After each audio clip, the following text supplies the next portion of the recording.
ಮತ್ತು ಯಾರೇ ಬಲಾತ್ಕಾರದಿಂದ ವಸೂಲು ಮಾಡ್ತಕ್ಕಂಥದ್ದು,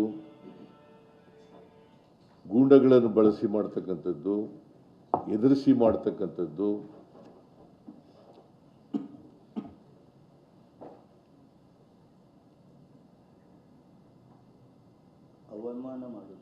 ಅವಮಾನ ಮಾಡ್ತಕ್ಕಂಥದ್ದು, ಅಗೌರವ ಮಾಡ್ತಕ್ಕಂಥದ್ದು,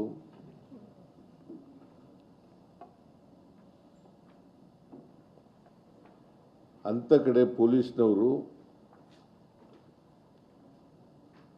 ಅವರ ಫಿರ್ಯಾದಿಗಳನ್ನು ರಿಜಿಸ್ಟರ್ ಮಾಡ್ಕೊಂಡು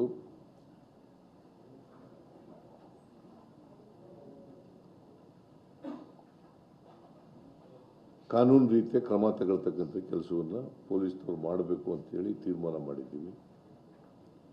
ಮತ್ತು ನಾವೇನು ಹೊಸ ಕಾನೂನು ಮಾಡಬೇಕು ಅಂತ ಮಾಡಿದ್ದೀವಿ, ಆ ಕಾನೂನನ್ನು ಕೂಡಲೇ ಮಾಡ್ತೀವಿ. ಅದನ್ನು ಲಾ ಡಿಪಾರ್ಟ್ಮೆಂಟ್ನವರು, ರೆವಿನ್ಯೂ ಡಿಪಾರ್ಟ್ಮೆಂಟು, ಫೈನಾನ್ಸ್ ಡಿಪಾರ್ಟ್ಮೆಂಟು ಮತ್ತು ಹೋಮ್ ಡಿಪಾರ್ಟ್ಮೆಂಟ್ ಚರ್ಚೆ ಮಾಡಿ, ಬೇರೆ ರಾಜ್ಯಗಳಲ್ಲಿ ಈಗ ಆಂಧ್ರ ಪ್ರದೇಶದಲ್ಲೂ ಕೂಡ ಕಾನೂನು ಮಾಡಿದ್ದಾರೆ. ಆ ಕಾನೂನುಗಳನ್ನು ಕೂಡ ನೋಡಿ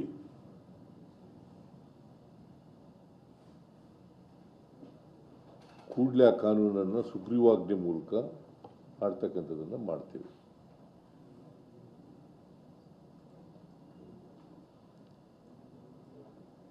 ಕೇಂದ್ರ ಸರ್ಕಾರಕ್ಕೂ ಒತ್ತಾಯ ಮಾಡ್ತೀವಿ. ಆಮೇಲೆ ಕೇಂದ್ರ ಸರ್ಕಾರಕ್ಕೂ ಕೂಡ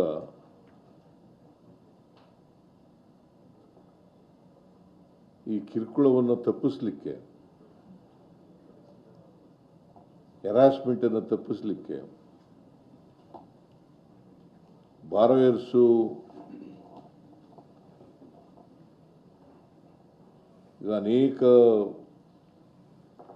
ರೀತಿಯಲ್ಲಿ ಊರು ಬಿಟ್ಟು ಹೋಗೋದು,